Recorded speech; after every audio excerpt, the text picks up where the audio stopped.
to Circuit d'Italia in Monza. That is one of the best races of the season, going to Monza. And I know it's always been a race to behold, and I'm sure it's going to be another good race this season. You don't want to miss it. Now, let me give you a quick rundown on Monza.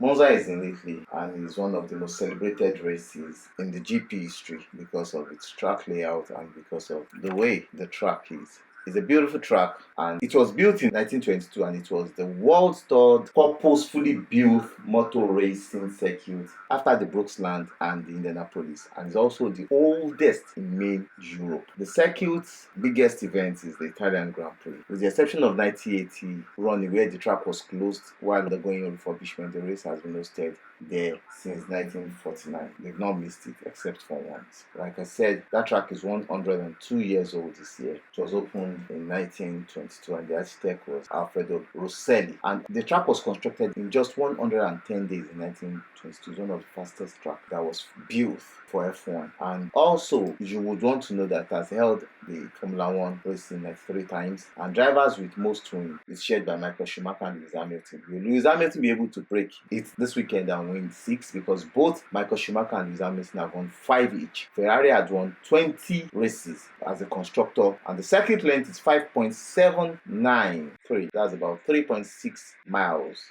And the race length is 306.720 kilometers. That's a 53-lap race. Last year, pole position Carlos Sainz. Win last year, Max Verstappen.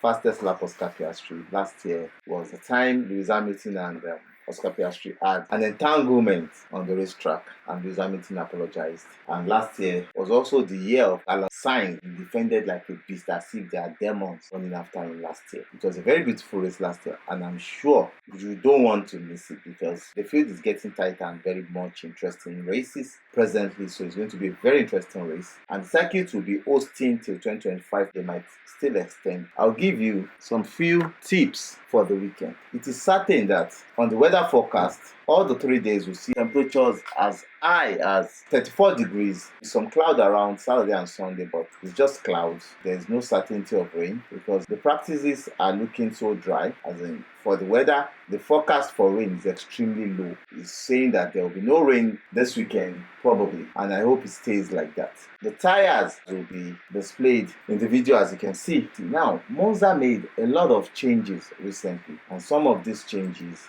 are to make the track more tighter, much more better, and much more raceable. On the first turn, a tight right-left chicane immediately after the start-finish straight line is a heavy braking zone and a major overtaking spot. And the last chicane has also been adjusted to make it more curved and a perfect execution to maintain momentum. Now, it's a new layer of asphalt, and with this new layer of asphalt, I think Mercedes might be having issues because the layer of asphalt, from what Pirelli told us, it will be absorbing more heat, which will be giving back heat to the tire and giving more heat temperatures into the tire. So it was going to affect all the teams. For Mercedes, it's going to be much in effect for them. And there's a long, fast right hand curve that follows the first chicane and cars through that at high speed.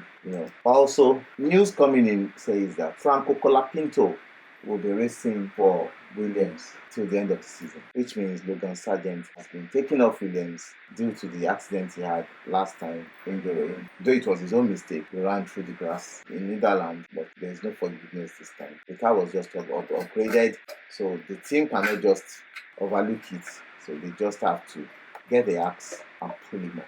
But certainly it's going to be an interesting race, especially when we have these competitors, these teams getting close and racing equally and racing closely. So it's not something you'd want to miss. I'm sure you don't want to miss it. It's going to be a very, very interesting race, and we're going to see teams coming up to push themselves through the edge. And also let me give you some background. In 2023, we had Verstappen, Perez won to win the race, and Sainz third. In 2022, we have Verstappen, Leclerc, and Russell. In that that order with Sainz and Hamilton and Perez. In 2021, we have Max Verstappen and Lewis Hamilton out in a collision. In 2019, we had Charles Leclerc winning the race with Bottas second and Hamilton third. In 2020, we had Hamilton winning the race. I'm coming in from McLaren winning Dutch Grand Prix. They are going to be close battles, and I know McLaren will not come in empty-handed or come to play. They'll be coming in gun blazing, fire blazing, trying to give it a back-to-back win. And also Mercedes will be coming, though they might suffer from it, but all the teams will suffer, but Mercedes might suffer more because they are having overheating issues, and it might help them warm their tires up because they have warm-up issues in the Dutch Grand Prix. But Ferrari are coming with upgrades, and they're also coming with upgraded carbon fibers as their shirts. Their suits will come in black and yellow, and their racing car will also come in darker shades of black and yellow. So that is for the Ferrari. A lot of teams are coming with upgrades. We hope Red Bull comes with upgrades. McLaren are coming with upgrades. Mercedes will look at their upgrades, and I think they should strip off the upgrades and look at what they've been doing well before the mid-season break. If they're bringing those upgrades, they will have time to test this time, the FP1, FP2. If they see it work, if it's not working, they just discard it, because the unupgraded car is even far better than this upgraded car that they used in Dutch Grand Prix. So I hope Mercedes come with something reasonable. So we'll also be able to see the Williams upgrade,